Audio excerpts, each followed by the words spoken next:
Monsieur Brodeur, les écrans sont là pour rester. Jacques Brodeur, il dit,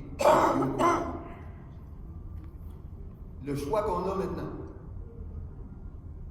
c'est on laisse les jeunes passer de plus en plus de temps sur les écrans, ou bien on leur montre à maîtriser l'écran.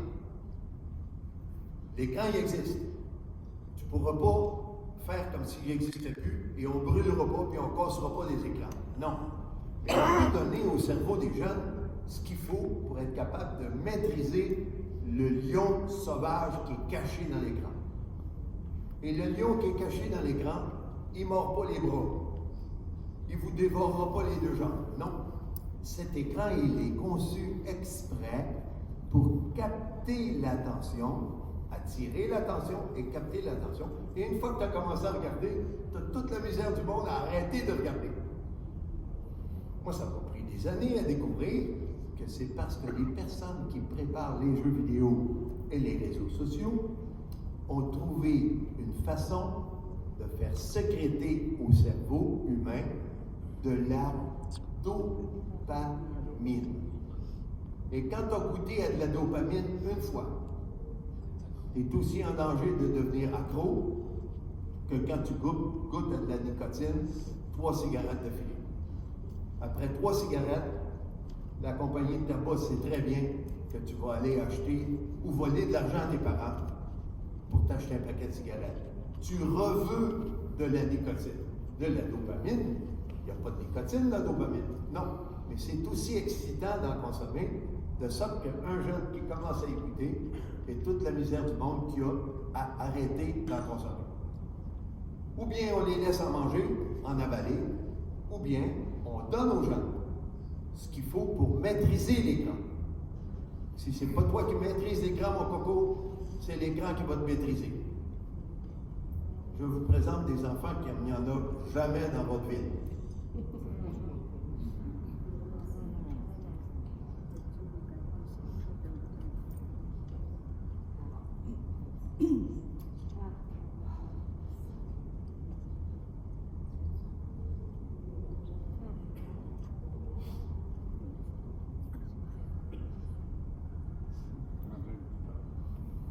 Souper amoureux. Souper amoureux du 21e siècle. Si vous ne l'avez jamais vu, allez plus souvent au restaurant, vous allez en voir des tas. Ils sont en amour, mais ils ne se parlent plus. Ils s'envoient des textos. Voici le cerveau humain de vos enfants et de vos petits-enfants. Je l'examine tranquillement avec vous pour que vous compreniez qu'est-ce qui se passe quand l'enfant est capable de garder les écrans fermés. D'abord, tout ce que votre enfant ou votre petit-fils ou votre petite-fille regarde à l'écran, ça ne peut pas entrer dans sa tête telle qu'elle. Le téléphone ne peut pas entrer dans son cerveau. L'image frappe la rétine de l'œil. Et tout de suite, ce qui est à l'écran est codé, transformé, codifié. Et c'est transmis par un fil électrique qui part de l'œil et qui va jusqu'au centre du cerveau. Ce fil électrique s'appelle un nerf optique. On va le répéter ensemble. L'image s'en va jusque dans le centre du cerveau. La partie qui est dessinée en rouge. Dans un vrai cerveau, c'est pas rouge. Mais sur le dessin, pour qu'on comprenne mieux, c'est mis en rouge.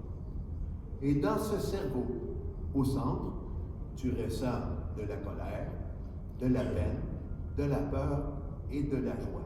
Et tu ressens, et si tu ressens beaucoup de plaisir, ton cerveau fabrique la drogue. La drogue n'arrive pas dans l'émission, c'est ton cerveau qui fabrique la drogue. Imaginez-toi quand des compagnies ont compris, ils savaient déjà comment mettre la violence dans une émission pour enfants pour que l'enfant désire obtenir le jouet à Noël. Ils savaient ça. Ils l'avaient fait des millions de fois. Là, ils ont découvert comment on met des choses à l'écran qui vont faire fabriquer au cerveau de la drogue, aussi puissante que de l'alcool ou du tabac, de nicotine. Jacques Brodeur, qui est professeur d'éducation physique, s'est dit s'ils sont assez intelligents pour faire sécréter de la drogue à des cerveaux, est-ce que moi, simple professeur d'éducation physique, je suis capable de faire découvrir aux enfants un plaisir encore plus grand de pouvoir dompter ces écrans chronophages. Pourquoi chronophage? Parce que quand on est carnivore, on mange la chair. Quand on est chronophage, on mange du temps. Qu'est-ce que ces écrans-là font comme pire dommage aux jeunes? Ils avalent leur temps. Et le premier temps qu'ils mangent, c'est le temps consacré aux conversations familiales. On va le répéter. Conversation familiale. J'ai demandé dans des écoles secondaires en France et au Québec, écrit sur ta feuille, qu'est-ce que c'est une conversation familiale? Regardez-moi bien. Il y a des élèves qui, pendant 1 minute, n'ont rien à écrire. Ils ne savent plus ce que c'est une conversation familiale. Et moi, j'ai des statistiques qu'on n'aura pas le temps de voir aujourd'hui parce qu'il y a beaucoup trop de matériel. En 1981, aux États-Unis, le temps consacré par les parents états-uniens aux conversations familiales, le temps par jour, non, le temps par semaine était de 1h12 par semaine. Conversation familiale, 1h12 par semaine, alors que le même jeune passait plus de 20 heures à regarder des écrans. Il y a eu des articles dans les journaux, les psychologues ont dit, les parents, réveillez-vous, il faut retrouver les conversations. Ils sont retournés vérifier en 97. Le temps pour les conversations familiales était passé à 34 minutes par semaine. Encore pire que ce que vous aviez prévu. 1h12 par semaine, 34 minutes par semaine. Et le temps consacré aux écrans, lui, avait continué d'augmenter. Jacques Brodeur s'est dit, qu'est-ce que je pourrais bien envoyer dans la tête de ces enfants-là qui leur donnerait le goût de dompter l'animal sauvage qui est dans la maison chez eux et qui mange leur temps, un animal chronophage. J'ai inventé un nouveau sport, plus dur que tous les sports extrêmes que vous avez vus dans n'importe quelle émission, n'importe quel film, le défi de la dizaine. Quand vous sortirez de la salle, il y a des documents à l'entrée que j'ai apportés, ils sont pour vous. Défi de la dizaine. Défi de la dizaine, sans télé, ni jeux vidéo, ni tablette, ni téléphone, ni console de jeu, tout fermé. Il y a quelqu'un qui me dit, dans une école de France que j'ai allé l'année passée, il me dit, Monsieur Brodeur, il dit, quand vous finissez de parler aux gamins, les gamins, quand vous finissez de parler aux gamins, ils doivent vous détester. C'est un vieux monsieur, plus vieux que moi. Je dis, écoutez-moi bien, mon cher monsieur, quand je finis de parler à tous les enfants d'une école à la fin de la semaine, les enfants m'adorent. Comment je peux bien leur expliquer comment se déconnecter des écrans et qui m'aiment quand même? Je veux vous donner des indices.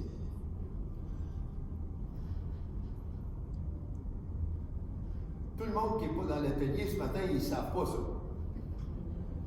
Tous les enseignants du Québec et du Canada et des États-Unis et de France et d'Italie et d'Espagne et n'importe où, ils ne savent pas ça, la majorité. Mais la principale cause de tous les problèmes qu'il y a dans l'école, c'est l'effet qu'a l'accrochage aux écrans de leur cerveau et qui arrive ensuite à l'école et qui essaye de se concentrer. Et le premier exercice qu'on donne aux enfants pour se préparer au match, un exploit olympique, 10 jours sans écran, le premier exercice qu'on leur demande de réaliser, c'est 1, télé le matin, terminé. On va le répéter. Terminé. On va le répéter une autre fois parce que j'ai vu quelqu'un qui ne répétait pas. Terminé. Et c'est pas fâché, c'est pas une punition. Non. Tu vas t'apercevoir, mon coco, qu'à force de regarder la télévision le matin, rester concentré pendant toute la matinée, c'est presque impossible.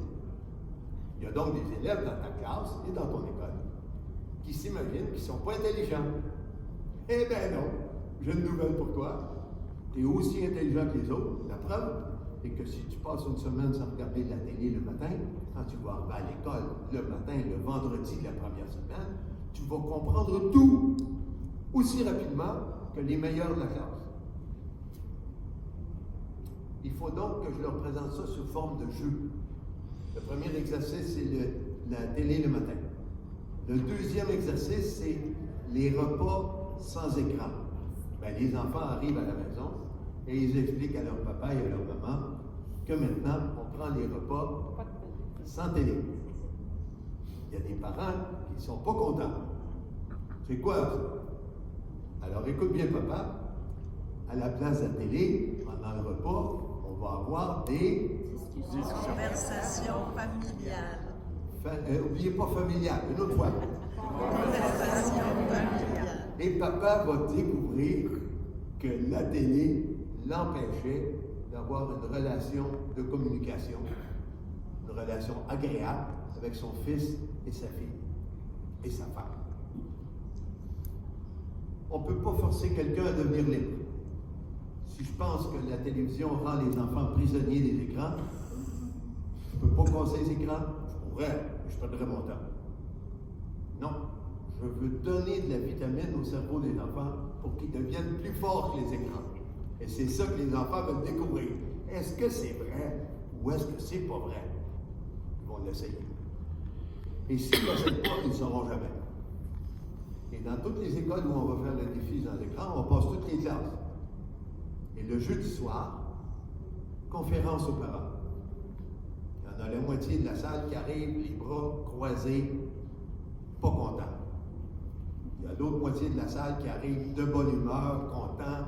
Leurs enfants leur ont tous raconté qu'est-ce que j'avais dit dans leur classe. Et les enfants sont fous. Alors, les papas qui arrivent les bras, surtout des papas, qui arrivent les bras croisés en disant c'est quoi ce folie-là, ils écoutent les explications, ils questionnent, et ensuite, on vote. Et vous savez comment ils votent, les papas? Ils votent en faveur qu'on organise le match. Ils veulent découvrir si c'est vrai ce que le gars de Québec est venu expliquer. Et quand ils écoutent l'explication et ils participent au match, au bout de 2-3 jours, le mot que j'entends le plus souvent dans les messages que les parents m'envoient, c'est miracle. Un miracle, c'est quelque chose qui arrive et on ne comprend pas d'où ça vient. Et moi, je leur ai tous expliqué d'où ça va venir, ce miracle. Ça va venir de la reprise de la communication entre les parents et les jeunes. Voici des jeunes qu'on a filmés ici, pas très loin, comme Pokémon Go. Je les ai filmés sur la rue où je demeurais à l'époque. J'ai même vu des parents passer en camionnette, ils avancent, ils arrêtent, ils reculent. Je dis, qu'est-ce qu'il fait? Ils reculent encore un peu plus, ils se penchent, puis ils regardent par la fenêtre, il y avait un Pokémon caché dans l'arbre. Ils étaient contents, ils l'avaient trouvé. Je demande aux élèves de me dire comment ça t'écrit sur leur feuille, sans le dire aux autres. C'est écrit sur leur feuille. Comment ça s'appelle le personnage jaune qui est là? Comment il s'appelle? Les enfants l'écrivent. C'est interactif, la communication est interactive. Je leur demande ensuite qu'est-ce que les personnes ou la personne qui a fait cette caricature, quel est le message que nous envoie cette personne-là? Qu'est-ce que tu comprends après avoir regardé cette image?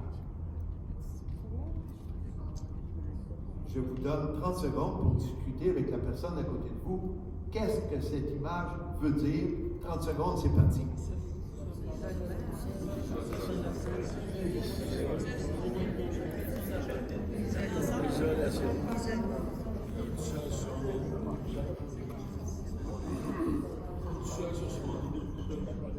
Merci. Qu'est-ce que cette image veut dire? Est-ce que quelqu'un veut lever la main et nous dire sa réponse à haute voix, s'il vous plaît?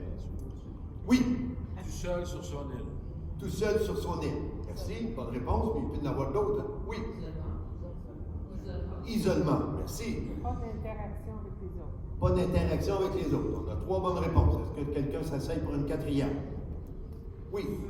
Seul au monde. Moi, je dirais que beaucoup de monde, mais ils sont tout seuls quand même. Voilà. Ils sont tous ensemble. Exact. Alors, on a obtenu 5 réponses. J'ai d'autres questions un petit peu plus tard. Les personnes qui ont répondu cette fois-ci, ils ne répondent plus. Les autres qui n'ont pas répondu, préparez-vous, ça va être votre tour. Ah oui. Non. 30 secondes de discussion avec les personnes autour de vous. Je vous laisse parler. Moi, je bois de l'eau pendant ça.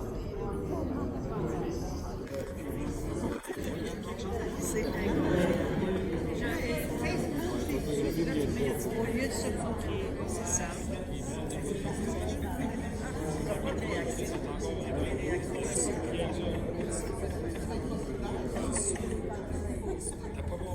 Stop. Est-ce que quelqu'un s'essaye à nous donner une réponse? Vous savez que toutes les réponses sont bonnes. Oui, monsieur. Il n'y a pas de partage. Pas de partage. Merci. Non, on lève notre main, on attend notre tour. Monsieur. Au lieu de sauver, bien, on prend les photos. Au lieu de sauver le gars, on le photographie. Le seul partage que c'est le partage des réseaux sociaux. Exact, merci beaucoup. Est-ce qu'on a une 3e réponse? Dans ce cas-là, l'union ne fait pas la force. Dans ce cas-là, non. Pas d'union, pas de force. Moi? Oui. Moi, je vous dirais qu'on a perdu le sens de la réaction importante. Là. Perdu de l'importance, perdu le sens de Le sens de l'importance l'importance. des réactions. Dans un monde virtuel. Vie dans un monde virtuel. Mesdames, messieurs, je passe à l'image suivante. Toutes les réponses étaient bonnes, je vous remarque. Et ça étonne beaucoup les jeunes. Parce qu'ils sont conditionnés dans le système scolaire à essayer de deviner quelle est la réponse que la maîtresse ou le professeur attend. Et avec moi, toutes les réponses sont bonnes. Alors celui qui est habitué d'être traité par les autres comme étant crétin, ce matin, avec moi, il est intelligent. Et les autres n'ont pas le choix. Ils sont obligés d'accepter que le petit copain qui a tout le temps tort, cette fois-ci, il a raison. Je vous fais remarquer que tous ces écrans qui sont entrés dans nos vies sans faire de bruit, on les aime parce qu'ils peuvent nous servir. Mais pendant qu'on s'en sert, l'air de rien, ils peuvent aussi nous desservir. Desservir, c'est rendre un mauvais service. Et on ne savait pas avant. Ils peuvent aussi nous asservir. Asservir, ça veut dire que tu deviens esclave de ça. Si tu n'as pas ça, tu fais une crise. Ma petite fille qui s'appelle Juliette, elle est accrochée sur son téléphone. Toutes les fois que j'arrivais dans la maison l'année passée, c'était la course. Grand-papa, le bisou à gauche, bisou à droite, Isaac, pareil. J'arrive chez elle aujourd'hui, ils ont donné un téléphone. Elle ne se lève même pas sur sa chaise, elle est toute seule dans son coin avec son petit appareil. Son cerveau est prisonnier de l'appareil. Alors qu'en réalité, le mot servir tout à l'heure, vous avez vu, était gros. Dans la réalité, tu t'aperçois que ça rend un peu service. Et ça te rend plusieurs mauvais services. Et le pire, c'est que ça t'a servi, ça te rend prisonnier. Je vous laisse lire ce qu'il y a là, puis je prends une autre gorgée d'eau. Merci. Je vais lui parler d'une expérience de papa qui me laisse parler.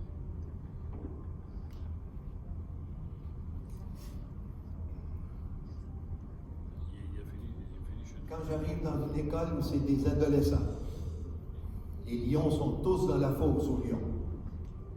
Et moi, je saute dans la fosse aux lions. Ils sont convaincus que je suis un vieux retardé. Ils voient les cheveux qui me restent, ils sont tout blancs. Il vient de loin, au Québec, il a pris l'avion. Qu'est-ce qu'il peut bien nous apprendre qu'on savait pas? Parce que comme les adolescents du monde entier, ils sont convaincus qu'ils savent tout. Ils m'écoutent. Les premières 15 minutes, ils sont très attentifs. Et ils découvrent des choses auxquelles ils n'avaient pas pensé. Et ils savent que c'est vrai. Et je leur explique que dans ce téléphone, il y a une différence entre servir, desservir, asservir. Et les frontières entre les trois sont invisibles. Pourquoi sont invisibles? Parce que si tu veux asservir quelqu'un, tu ne mettras pas de ligne pointillée en disant dépasser ça, tu es en danger, mon coco. Pas du tout, tu caches les frontières pour qu'il traverse les trois royaumes sans s'en rendre compte. Moi, je viens ici pour vous dire où sont les limites entre servir, desservir, asservir. Et une fois que j'aurai fini de donner les explications, vous êtes libre de penser ce que vous voulez.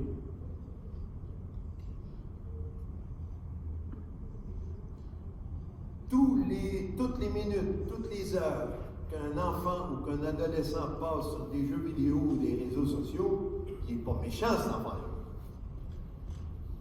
Il est devenu accroché. Tout le temps que les enfants passent là-dessus, ça affecte la capacité du cerveau, les capacités cognitives, les capacités qui servent à apprendre des choses nouvelles, à discuter, à juger, à avoir une opinion sur des choses.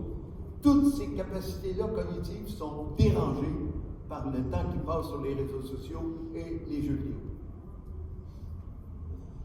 On peut aimer les écrans, on peut quand même regarder franchement quels sont leurs inconvénients, quels sont les dommages qu'ils causent. C'est ce que j'ai fait. Depuis 2003 au Québec, Saint-Malachie, dans Bellechasse, et l'école curé à Vanier, l'école Chanoine-Côté à Vanier, les deux premières écoles qui ont fait le défi sans écran, en 2003. On a fait une vidéo avec des élèves des deux écoles, avec des parents, avec des enseignants des deux écoles. Deux écoles complètement différentes. Une qui est dans le bas de la ville, où ça joue dur, une en campagne, en plein air, avec des animaux, la nature, l'agriculture et les relations entre personnes agricoles.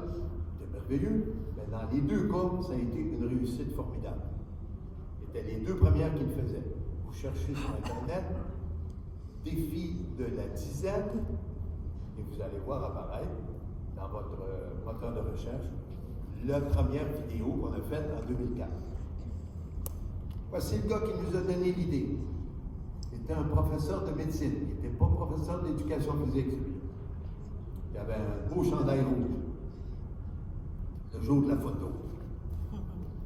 Il fait une expérience avec des enfants de deux écoles. Deux écoles de San José en Californie. Tous les amateurs de hockey savent qu'il existe une ville aux États-Unis qui s'appelle San José parce qu'il y a une équipe. Deux écoles. Une école où on continue d'enseigner comme l'année précédente. L'école B. L'école A. Thomas Robinson fournit au personnel de l'école, les enseignantes, aussi gentilles que chez nous, et parfois aussi avec des défauts comme chez nous, il leur fournit un cahier avec 18 leçons. Des leçons qui durent une demi-heure, maximum 3/4 heures. On donne une leçon par semaine, durant des semaines. Et Thomas Robinson revient au bout de 20 semaines voir quelle est la différence entre les deux écoles. Si votre ceinture n'est pas attachée, c'est le temps. Parce que ça, c'est un coup.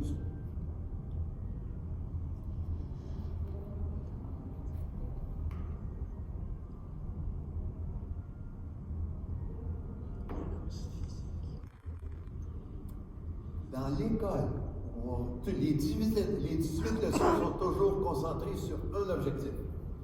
Préparer les enfants à vouloir garder les écrans fermés. Vouloir. Diminution de la violence physique de 40%, 4 coups de pied sur 10, 4 coups de poing sur 10, 4 bagarres sur 10 ne sont pas donnés. Tu n'as pas besoin de donner de punition. Tu n'as pas besoin de consoler celui qui s'est fait faire mal, qui a cogné un œil. Non, pas lieu. Pas besoin d'appeler les parents. Tout va bien. 40% de diminution. Dans l'autre école, ça a continué. Violence verbale. Les violences verbales dans les écoles québécoises, il y en a partout. Il Et moi, dans mes conférences, je demande aux élèves d'écrire sur leur feuille les paroles blessantes qu'ils entendent le plus souvent prononcées par d'autres élèves. J'ai les réponses, moi. Je les compile, les réponses. Dans chaque pays, dans chaque ville, dans chaque campagne où je vais, y compris au centre-ville, j'ai les paroles méchantes les plus populaires. Je les ai par écrit. Je les comptabilise. La plupart sont des paroles méchantes à l'endroit des filles. Salope. Salope. Crise de folle. Ils se font dire ça. Ils vivent dans une école. On paye des écoles pour envoyer des enfants apprendre des choses nouvelles. Et ce qu'ils entendent dire, c'est des choses dites par d'autres élèves qui font de la peine, qui font mal, ou qui font peur, ou qui intimident d'autres élèves. Première victime, les filles. Et aussi des gars. Parce que dès qu'un gars n'est pas capable de lancer le ballon et l'envoyer dans le panier, personne ne veut l'avoir dans son équipe. Et les mots les plus courants sont fif, tapette, moumoune. Je vais dans les écoles anglophones, c'est les mêmes mots, mais en anglais. Je vais en France, c'est d'autres mots de vocabulaire, mais toujours les mêmes cibles. On a donc perdu, chez les enfants d'aujourd'hui, la capacité de comprendre le dommage qu'on cause quand on utilise de violence verbale. Robinson fait diminuer ça de 50%. Robinson est professeur de médecine. Il prend des mesures d'adiposité, une pincée de peau sur le bras et à la taille. Plus c'est mince, moins il y a d'adiposité. L'adiposité, c'est le tissu gras qui est sous notre peau. Dans les cas où les enfants ont gardé les écrans fermés, il n'y a presque plus de tissu adipeux. Les enfants sont moins obèses. En Californie, le pays où il y a le plus d'enfants obèses en ce moment, c'est les États-Unis, comparé au Canada. Et au Québec, on a les enfants les moins obèses de tout le Canada. On est les champions. Les enfants moins obèses. On a des enfants obèses, mais on en a moins qu'ailleurs. Et enfin, Robinson n'est pas fou. Il dit, je vais aller vérifier si la publicité a de l'effet quand on coupe les écrans, quand on diminue le temps passé sur les écrans. Il constate que l'asticotage des parents par les enfants pour se faire acheter des objets qui sont annoncés à la télé, l'asticotage disparaît presque complètement dans l'école où les enfants regardent les écrans.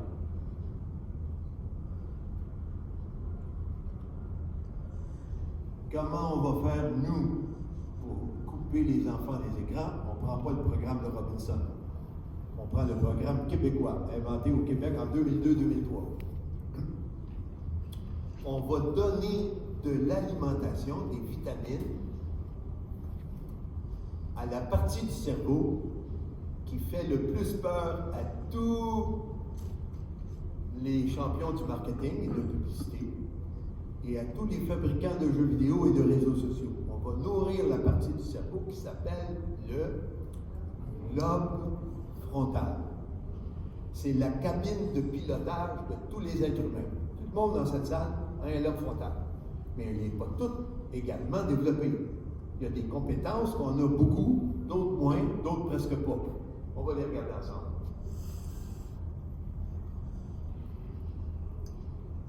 Voici ce fameux lobe frontal. C'est l'image qu'on a vue tout à l'heure. C'est la partie bleue qui est derrière le front. C'est là qu'est situé, mes chers amis, le jugement critique. Jugement critique, c'est bon 76 ans. Quand on s'en va à la brasserie, moi et mes amis, je sais lequel dans le groupe va boire trop de bière. C'est pas grave. Après 4 ou 5 bières, je passe pour aller à la toilette, je passe à côté de sa veste, son manteau, je prends ses clés et je les donne au waiter. J'ai dit, tu gardes ça caché jusqu'à demain. Il les a découverts demain matin. Mon ami va retourner chez eux, il écrasera personne avec son genre. Autrement, peut-être qu'il n'arrivera rien. Peut-être qu'il arrivera de quoi. Jugement critique, c'est la capacité de réfléchir à ce que je peux faire de mal et à ce que je peux faire de bien. Et ce que je peux faire de bien, c'est le contraire de prendre une photo quand le gars est après coulé dans le lac. Je pars à son secours.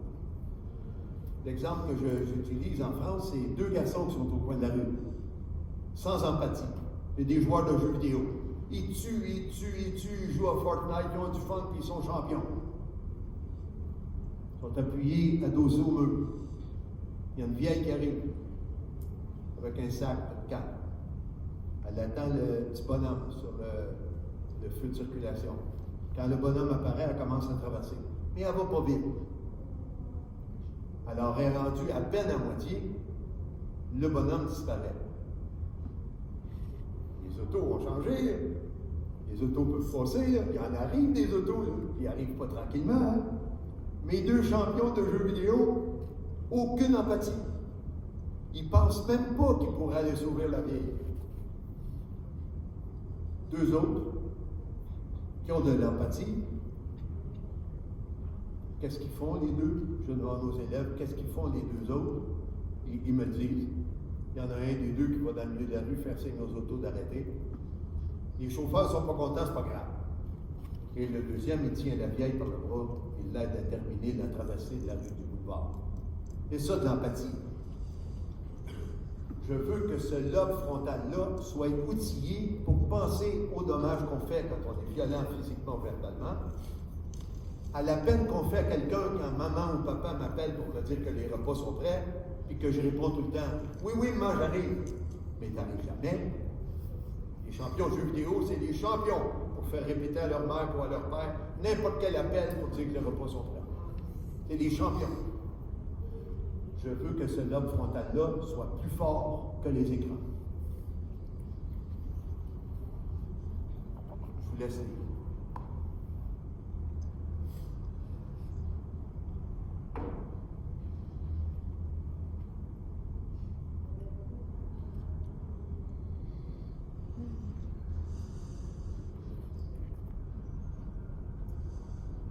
Si les compétences du lobe frontal, tu passes l'adolescence complètement braqué sur tes jeux vidéo ou tes réseaux sociaux, tout ce que ton cerveau peut faire, c'est de plus en plus difficile après l'adolescence de l'apprendre. Et voici l'image que j'utilise avec des adolescents. Regarde bien tout ce que peut faire un lobe frontal et regarde bien la liste. Il y a une de ces choses-là qui est plus grave que les autres. Je voudrais que tu les lises comme il faut. Toutes les compétences du cerveau du lobe frontal. Et que tu choisisses la compétence que tu trouves la plus importante. Je fais le même jeu avec vous. Vous lisez la liste. Qu'est-ce qui, d'après vous, est le plus grave de laisser disparaître ou le plus urgent de nourrir comme compétences? Toutes les compétences. On les a toutes. Des fois, on les a un petit peu de rien du tout, des fois, on les a beaucoup. Laquelle est la plus importante? Quand vous aurez fait votre choix, vous faites le voter à main levée. Vous allez avoir un seul choix. Il faut en choisir rien qu'une là-dedans.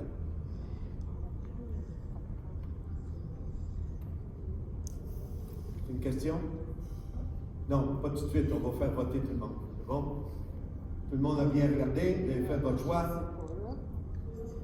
Qui a voté pour reasoning, raisonnement? Une personne, merci. Et la réponse est aussi bonne même si elle est tout seul. Qui a voté pour planning, planifier? Merci. Qui a voté pour langage? On a 3 personnes. Très important le langage. C'est pas rien que c'est connaître des mots, le langage. C'est des neurones qui sont allumés et qui savent, qui contiennent quelque chose. Qui a choisi long-term memory? Merci. Qui a choisi impulse control? Contrôle des impulsions. 1, 2, 3, 4, 5, 6. Les champions de jeux vidéo sont les plus handicapés de tous les jeunes parce qu'ils n'ont pas développé le contrôle des impulsions. Qui a choisi problem solving? 1, 2, 3, 4, merci beaucoup. Qui a choisi émotion? Oh, que c'est bon. 1, 2, 3, 4, 5, 6, 7, 8, merci, contrôle des émotions. L'expression des émotions. Qui a choisi le jugement? Ah ben, jugement, vous avez gagné le gros lot. 1, 2, 3, 4, 5, 6, 7, 8, 9, 10, 11, 12, 13, 14, merci. Qui a choisi fonction motrice? Motor function. Merci. Qui a choisi initiation? Essayez quelque chose pour la première fois. Merci. Et qui a choisi social sexual behavior? 1, 2, 3, 4. Toi, M. Jonca, vous avez voté 2 fois. La trouvé importante, celle-ci. Elle est très importante. Tous les viols, c'est cette compétence-là qui n'a pas été développée. Oui, mais elle faisait exprès, elle avait une petite jupe, trop tard, même. C'est toi qui contrôle ce que tu fais, peu importe ce que la personne fait. Pour des adolescents, ça fait du bien de s'entendre dire ça par un adulte qui a peur de personne. Et l'adulte qui a peur de personne, c'est moi qui joue le rôle. Et je fais semblant. Voici le cerveau idéal pour les agences de marketing, les compagnies qui fabriquent des jeux vidéo et des réseaux sociaux. Avec un cerveau comme ça, tu votes pour Donald Trump. Puis tu vois rien de mal à tout ce qu'il fait. Une nouvelle menterie à tous les jours, c'est pas grave. Au moins, on a du fun. Lobe frontal qui frappe, hein? Et que mangent les réseaux sociaux? Je demande aux élèves de l'écrire sur leur feuille. D'après toi, qu'est-ce que cette image-là essaye de nous dire? Les cerveaux, là, ils réfléchissent quand ils sont ensemble. Des fois, il y en a 2 fois. Il n'y a personne qui parle avec son copain, là, sauf quand je le demande. Et je leur demande, quel est le réseau social le plus accrocheur? Je leur demande de choisir entre les réseaux sociaux qu'ils connaissent le plus. Ils ont le choix entre Facebook, Instagram, Snapchat, TikTok, YouTube. Et je leur demande de choisir. Je peux vous dire que Instagram et Snapchat arrivent en tête de peloton. Depuis 1 an, TikTok a surpassé. TikTok, c'est effrayant le dommage que ça fait. Mais je n'ai pas le temps d'en parler aujourd'hui. Voici une maman qui est en train de nourrir sa chouchoute. Regardez bien. Et je demande à mes ados dans la salle, ils ont tous leur feuille. J'ai une question toutes les 4 minutes. Qu'est-ce que tu comprends de cette image-là? Et les jeunes l'écrivent. Les jeunes l'écrivent. Et toutes les réponses sont bonnes. Oh, ben, Ah ben quoi, vous avez dit? Vous êtes venu proche de dire le mot que j'avais dans la tête. Je trouve ça dégueulasse, cette image. Ah, ils font pas ça, là. Oui, ça existe. Fisher Price fait ça.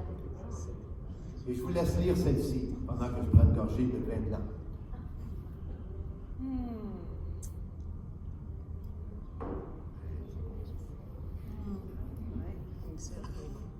Et je demande à mes amis adolescents, le petit garçon qui est assis entre le papa et la maman, le petit garçon, à quoi il est en train de penser pendant qu'il est en train de prendre son repas? Tu mets ta réponse sur ta feuille.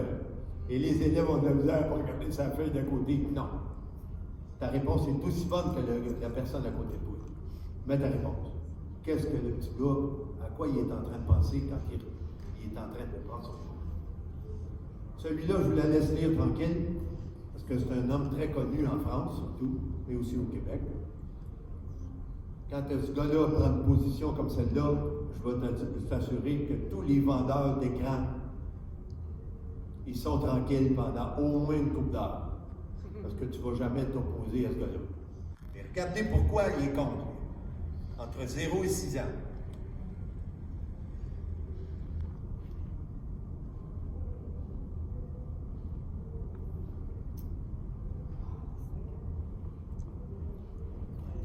Voici les conversations familiales, les statistiques que je vous donnais tout à l'heure verbalement, les voici confirmées par écrit.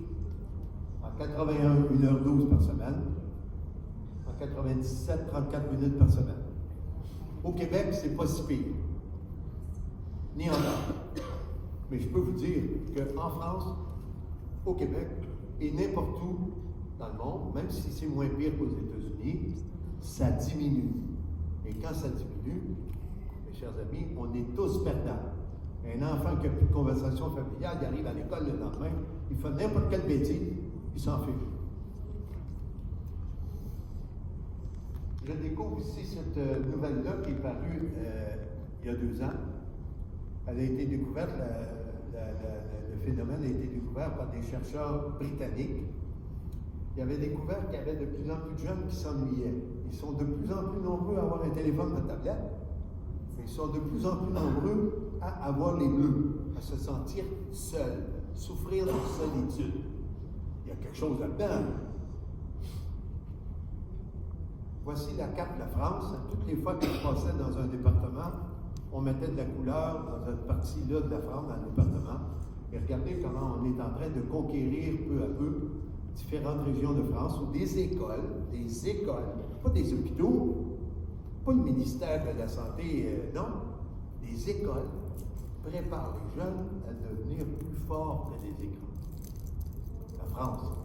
Ils sont donc en avance sur tous les pays d'Europe. Et moi, j'aimerais que le Québec, qui est en avance sur la France en 2005, j'aimerais qu'on recommence à proposer dans les écoles le défi de la dizaine. Sans récompense, sans trophée, sans tape dans le dos, non.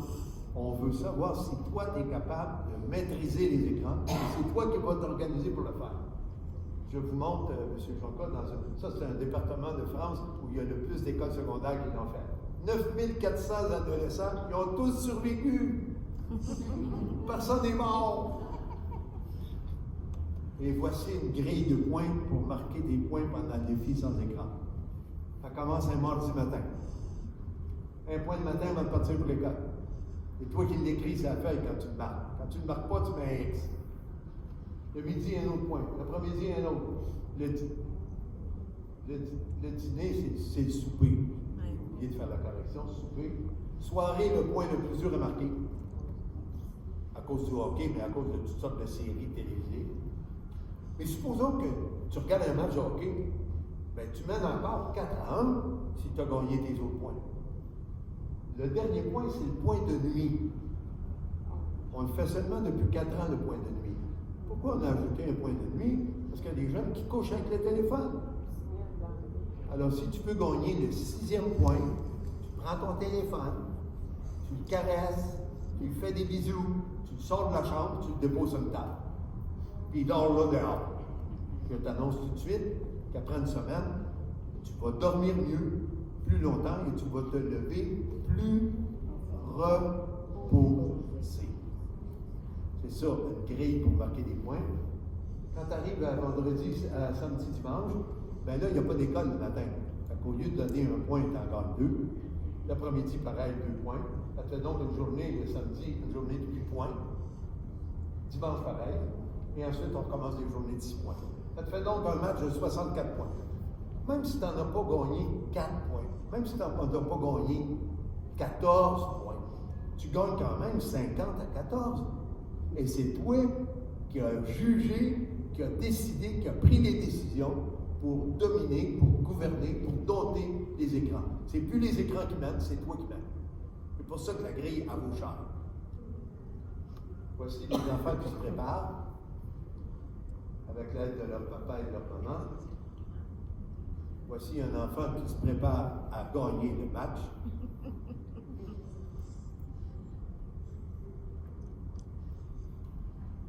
C'est la fin de la conférence. Nous avons. Est-ce qu'il nous reste beaucoup de temps avant la fin? 5 minutes. Il est quelle heure, là? 11h25. On a encore du temps. Je vais vous montrer quelque chose dont vous allez être fiers. Est-ce que ça sert vraiment à quelque chose de protéger les enfants des écrans? Je vous signale, mes chers amis, que vous vivez en ce moment sur un territoire qui s'appelle le Québec.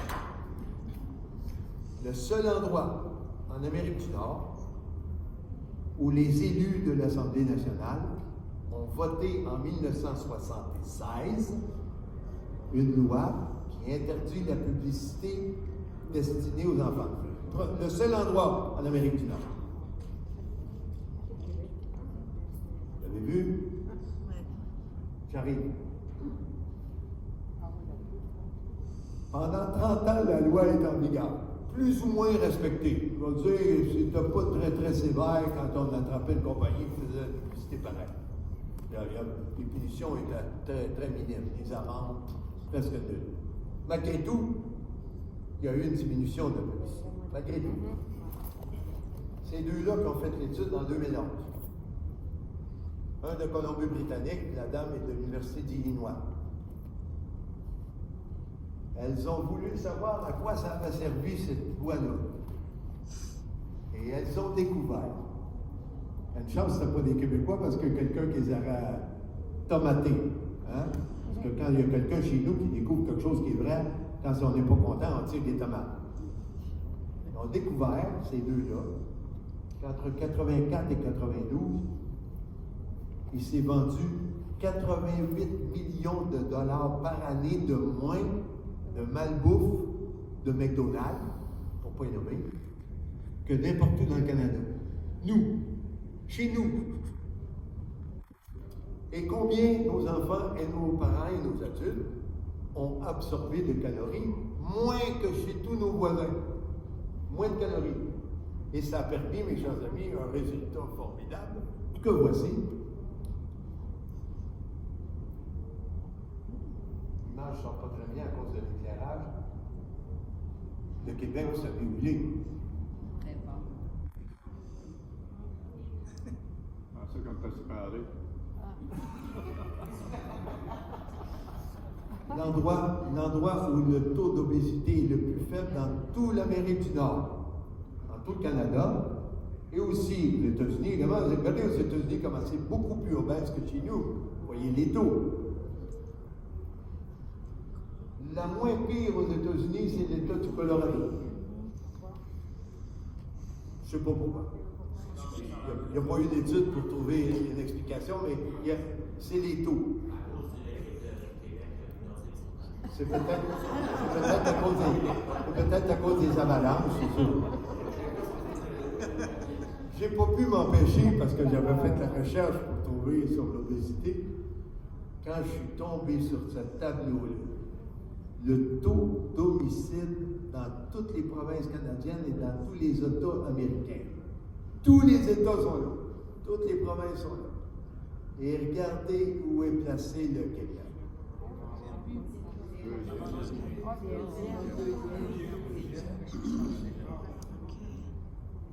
Mais chez nous, non seulement on est moins obèse, et en plus on se tue moins. Et j'ai trouvé aussi cette carte. Non, ça c'est le taux d'obésité. Je m'étais trompé tout à l'heure, je n'ai pas montré à votre carte. Oui, c'est exactement ça. Oui, je suis en train de... Alors voici la carte des homicides. La carte des homicides. Regardez ça, la carte des homicides par État et par province. Québec et Ontario en tête de peloton. Je crois que Terre-Neuve aussi, bon score. Nous, on met notre montre le matin, eux, ils mettent leur gun.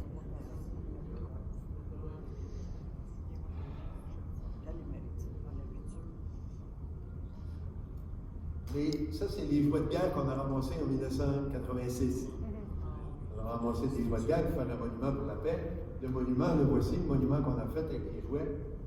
Le caisson en bois qui est en dessous, là, ça, c'est tous les jouets qu'on n'a pas réussi à placer dans l'œuvre d'art. Il y en avait des jouets.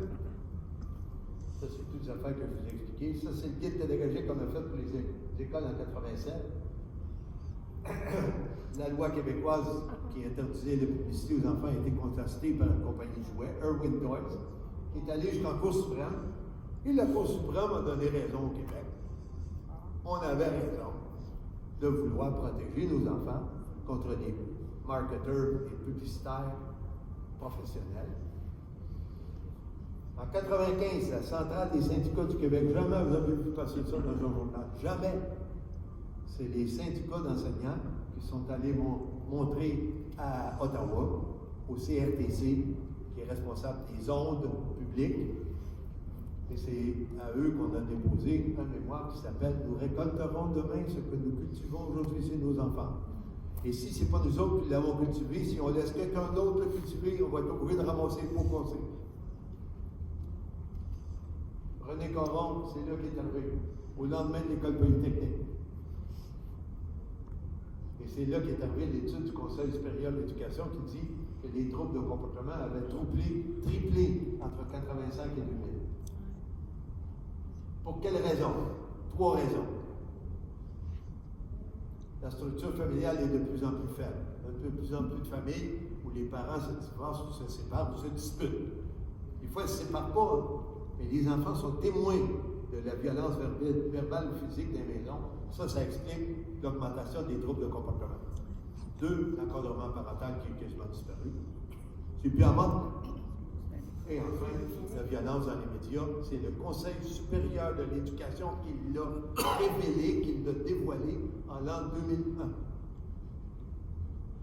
Je vous l'ai présenté tout à l'heure, celui-là.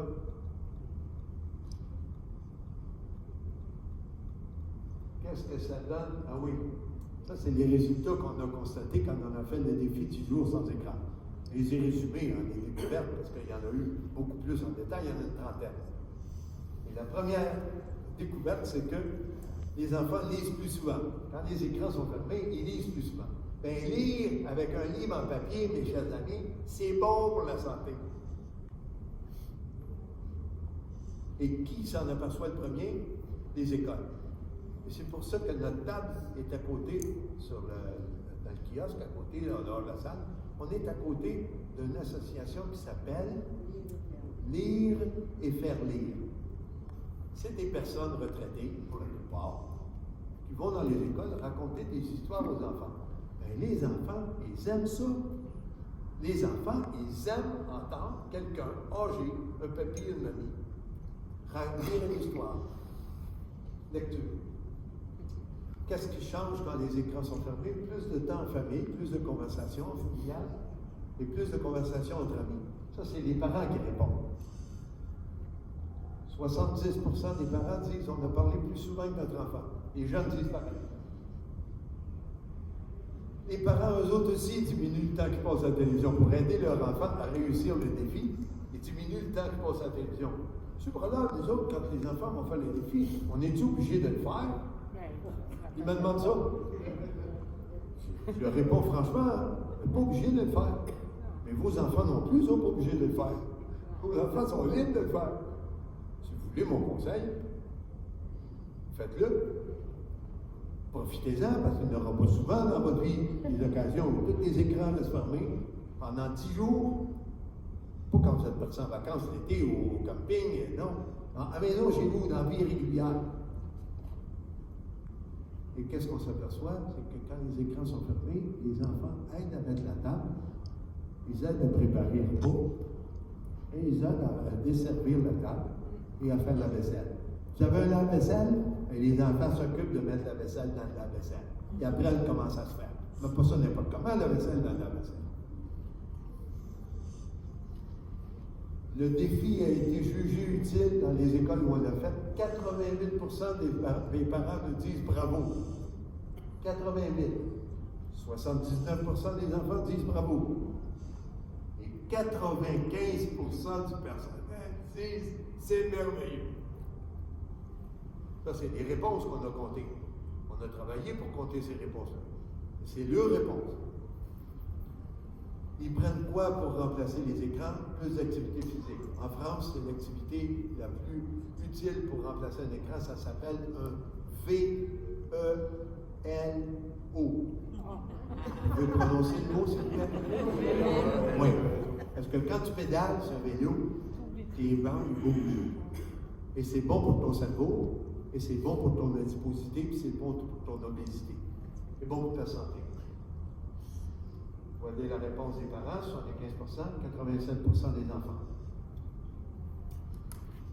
Il y a moins de disputes et de paroles méchantes à l'école, selon 53% des enfants qui disent ça. Et 53% des enfants Le mot salope, ils ne l'entendent pas pendant 10 jours. Ça se remarque, ça.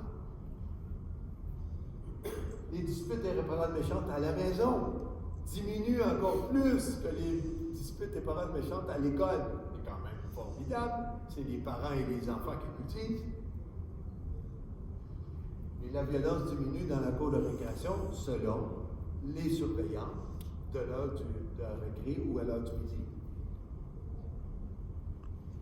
Les parents disent que les enfants aident plus au fonctionnement des tâches familiales.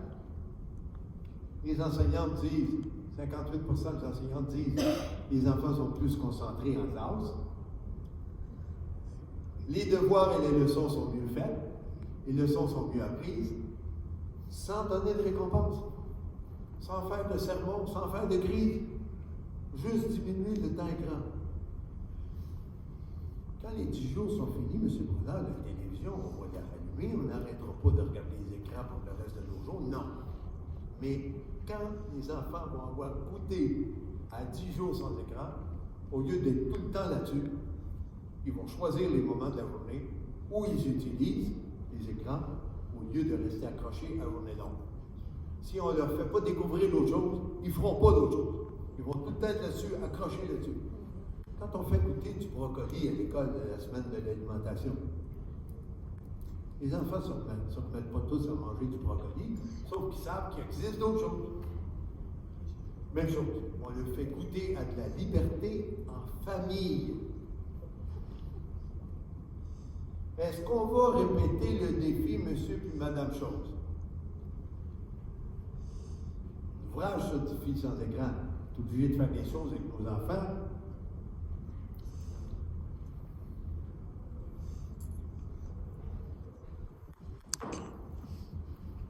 Trois parents sur 4 disent qu'il faut recommencer ça. C'est la révolution. C'est la révolution.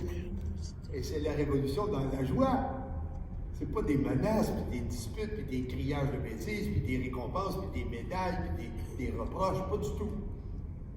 Quand quelqu'un a plus de misère à fermer les écrans, tous les élèves de la classe, on leur demande qu'est-ce qu'on pourrait faire pour aider Kevin à diminuer le temps qu'il passe là-dessus.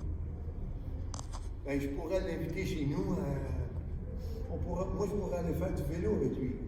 Sa grande sœur dit, ben, il pourrait venir faire de la lecture avec moi. Chaque membre de la famille est impliqué pour aider quelqu'un à gagner plus de points. Tout ce qui est permis dans ce nouveau sport ultra moderne, c'est, attention, vous allez avoir besoin de le répéter après moi, la seule chose qui est permise dans ce nouveau sport, c'est encourager. Plus lentement, il y en a qui vont trop vite. Tout le temps des smacks, on y va tranquillement. Encourager. Voilà. Pas de boudage, pas de reproche, pas de mauvaise note, non. Je vous laisse lire ce qui se passe dans les cerveaux d'enfants et de parents durant le défi sans écran. Tout ça, ça se passe.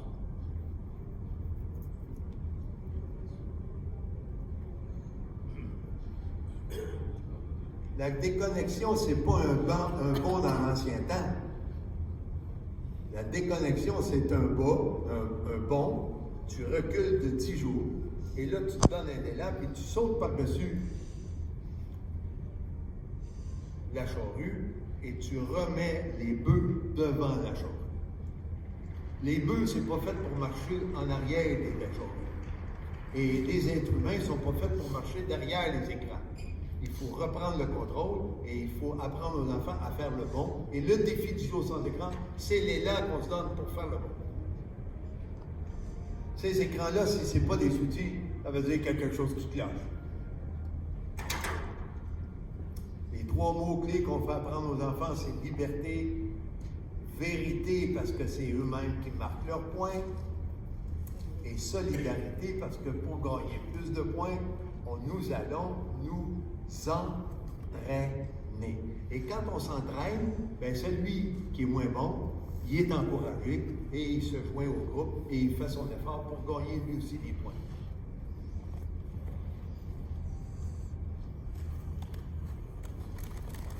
Il est assez tard. Vous allez retenir un mot.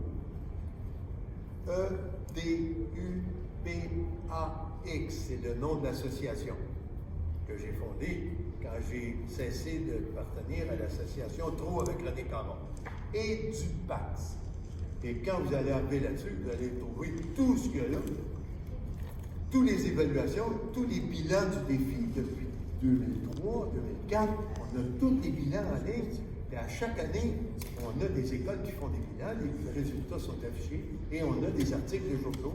Et tous les articles de journaux et tous les reportages de télévision sont élogieux. Tout le monde dit c'est formidable ce projet-là. En France, ils disent c'est un projet québécois. Il faudrait qu'à la France imite le Québec. Ils pensent qu'au Québec, on le fait tout, ben non, je leur dis pas. Moi.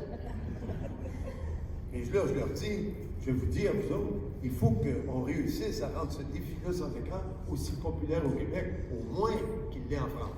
Là, j'ai des invitations l'année prochaine pour aller aux États-Unis, à Atlanta, à Chicago et à Boston et à New Hampshire. Alors, il y a des endroits dans le monde qui veulent apprendre comment on fait pour rendre les enfants de meilleure humeur que d'habitude en fermant les écrans. J'ai vu une main là-bas de Valérie. Oui, monsieur Jean-Claude, on parle assez fort, s'il vous plaît. Je voudrais, avec Jacques, on a fini tous les deux à la même école, et moi, je continue à rencontrer les professeurs de la Camaradière, qui était notre polyvalent, notre école secondaire. Et il y a un professeur, et tenez-vous bien, là, ça c'est une histoire vraie, c'est pas en France, pas au Japon, c'est pas en Chine, c'est ici, à Québec. Il m'appelle Israël, il dit on s'en va, deux professeurs avec 60 élèves à la fin de l'année, faire de l'hébertisme dans le bois, sortir avec les élèves, le feu de foyer le soir. Puis, là, le gars, il me parle comme ça. Je dis, ben, c'est une bonne idée. Fait que, mais, il dit, on fouille tout le monde, pas de cellulaire, pas d'iPad. Puis quand je dis fouiller, c'est fouiller comme à la police, là. Parce qu'ils sont brillants, les élèves, ils cachent leurs affaires. Fait qu'ils partent 60. J'ai dit, ça a dû être le fun. Il dit, pas en tout. Ils sont arrivés dans le bois, ils ont fait de l'hébertisme. Puis là, après 2-3 heures, les élèves disent, ben, qu'est-ce qu'on fait, là? Ben là, le soir, on va faire un feu de foyer. Moi, c'est plate, un feu de foyer, qu'est-ce qu'on fait avec ça? Un feu dehors, puis faire cuire des affaires. Bon, puis c'est plate. Puis... Et là, vient le temps de se coucher. Ben, croyez-le ou pas. Puis là, je parle d'élèves fin secondaire, là. Je parle pas des enfants comme on a vu tantôt, là. C'est des adultes, là, qui s'en viennent, là. Ils ont fait de la détresse respiratoire. Ben, je peux pas appeler nulle part. J'ai pas mon téléphone. J'ai passé ma nuit, j'aurais eu des Valium, j'aurais donné ça à tout le monde. Il étouffait. Je peux pas appeler ma mère, j'ai pas eu d'appel aujourd'hui. Les professeurs sont arrivés de là, tout mêlés, de voir que, puis à part de ça, il n'y a rien qui les intéresse. Ils les emmènent faire du canotage spontané, l'hébertisme, c'est fatigant, c'est niaiseux s'asseoir le soir à l'entour d'un foyer. Autrement dit, ils sont désincarnés. Et ils sont hyper stressés de dire, comme tu as dit tantôt, là, s'ils n'ont pas l'appareil à côté d'eux autres, là, pour savoir parler à personne, là, là en tout cas, ça a l'air qu'il y a des élèves qui ont pleuré toute la nuit. Il y en a qui n'ont pas dormi pendant 2 jours. En tout cas, j'étais là. Alors Réal, la prochaine fois qu'un voyage, tu fais venir le docteur Preneur. Et je vais leur donner le training pour qu'ils voient y arriver tous les périls. Je signale à Réal que quand je fumais, moi, et que j'ai décidé d'arrêter de fumer, pendant 1 an, je n'achetais plus de cigarettes, je ramassais les mégots dans du trottoir. Je ramassais du trottoir. Je sais très bien ce qui arrive dans un cerveau qui est privé de nicotine. Mais là, voilà, des cerveaux qui sont privés de dopamine. C'est ça. Il faut entraîner le cerveau pour être capable de voir venir les sales coups, parce que ça va faire mal, ça va être dur. Et c'est pour ça que Réal a besoin de mal. Pas pour voir, pour ma gueule. Et je lui me trouve toi aussi. Mais moi, ce que j'ai trouvé épouvantable, c'est pas le fait qu'il soit stressé, c'est le fait qu'il n'aime plus rien. Ça, c'est Il n'aime plus absolument rien. Tu sais, tu essaies de les emmener sur le pays plat, c'est pas le fun, c'est ennuyant. Mais tu dis, qu'est-ce que tu vas faire dans la vie, toi, Chris, si tu n'aimes rien? Imaginez-vous à 16 ans, si vous n'aimez rien, qu'est-ce que vous avez aimé à 40 ans? Je sais pas, qu'est-ce que tu vas aimer? Ça fait un taux de suicide qui fait ça. Puis en plus, le fait de dire, je suis tout seul. Dans le monde aujourd'hui, le monde des communications, les gens ne se parlent plus. Ben, t'en as parlé, les gens ne se parlent plus. Pourtant, on est dans un monde. Moi, je connais des chums, ils ne parlent pas le blanc, je ne les nommerai pas. Mais ils vont parler à une fille qui reste en Russie puis au Brésil sur Internet. Ah, ça, ils vont chatter pendant trois jours. Mais le blanc à côté, salut, puis ça va au soir, puis ils se parlent pas. Tu sais? Alors moi, je le comprends parce que les professeurs étaient assez déçus qu'à cette heure, les groupes de 4 et 5 ne sortent plus à la fin de l'année. Ils sortent plus à la fin de l'année. Non, parce que les professeurs veulent plus en faire. Ils veulent plus embarquer là-dedans. Je les comprends. Écoute bien, je leur dis, tentez une dernière chance, on va faire des brodeurs. Si brodeur, ça ne marche pas, ben là, on aura confirmation qu'il n'y a rien à faire. Tu vas prendre ton numéro tantôt. Oui, mon numéro. Et puis mon numéro, c'est, toi, quand tu m'appelles, c'est 0000. Non, c'est bon. Les jeunes sont désabusés. Les jeunes sont désabusés. Il ne faut pas les abandonner. Il faut venir à leur secours. Mais comment venir à leur secours? C'est pour ça que je pense que j'ai trouvé une mayonnaise qui marche. Une mayonnaise, elle n'est pas magique, elle n'est pas miraculeuse. Je ne suis pas le docteur Mayou, moi. Je ne suis pas le doc Mayou. Ça marche. Et les enfants sont emballés. Si je pouvais les préparer à voir venir avant qu'ils partent en voyage, j'ai l'impression que je réussirai à en sauver plusieurs. Madame, levez la main. D'abord, je vous remercie énormément. Je suis orthopédagogue, moi, à Mirabel. Puis tout ce que vous dites, c'est tellement vrai. Depuis l'arrivée de Fortnite, j'ai vu des élèves qui ont perdu leur concentration, des grandes difficultés d'apprentissage social, d'agressivité, tout ce que vous avez dit. Merci. Il y a une chose qui me préoccupe. Le plan numérique, vous en pensez quoi?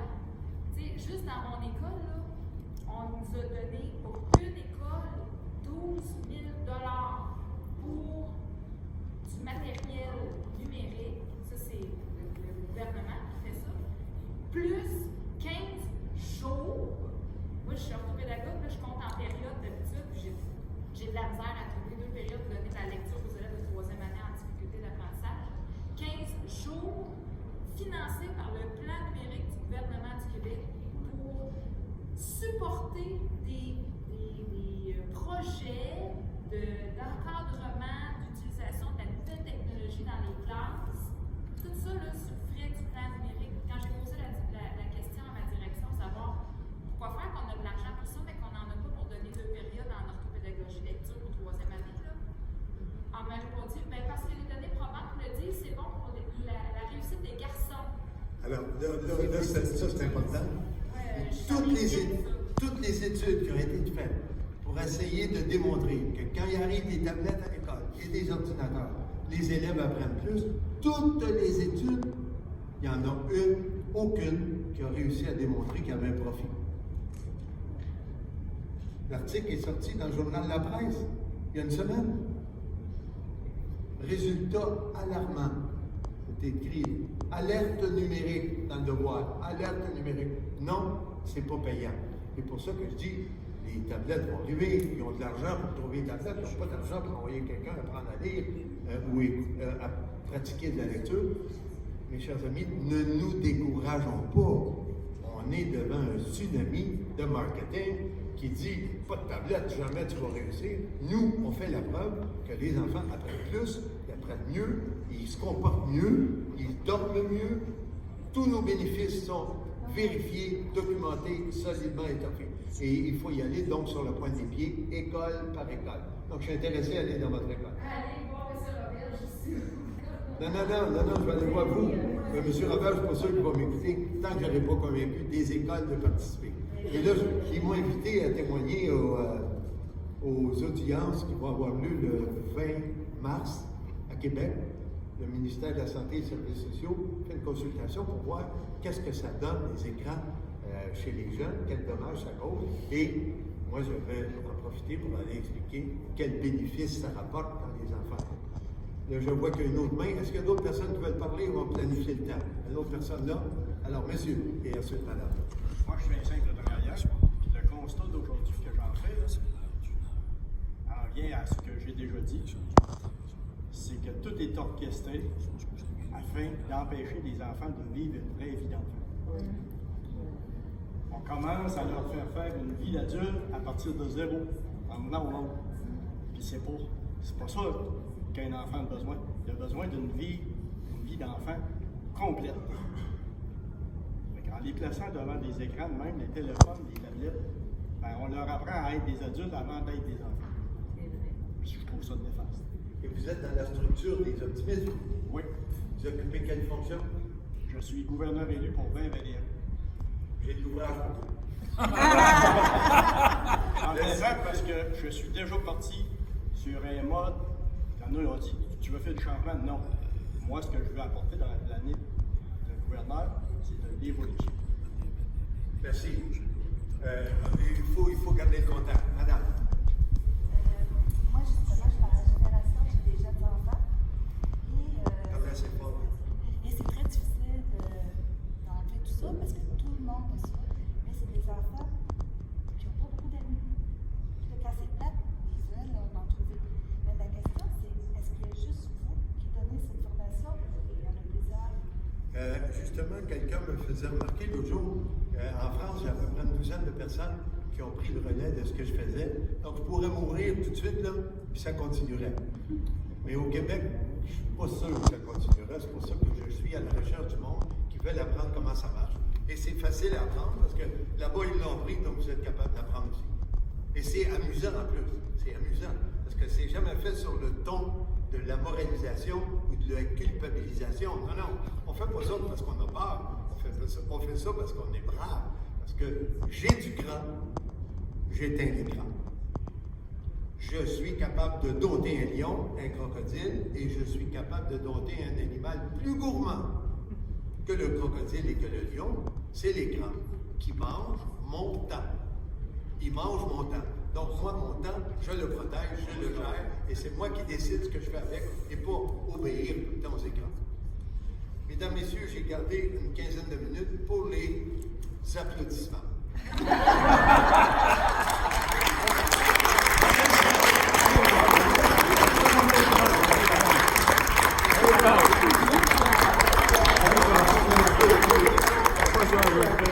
On retient un mot et tu pactes. On s'en souvient. Oui, on va pas partir. Merci, Madame Nicolette. Formidable. Colette. Madame Nicolette, oui, excusez-moi. Attends un peu. On va arrêter ça.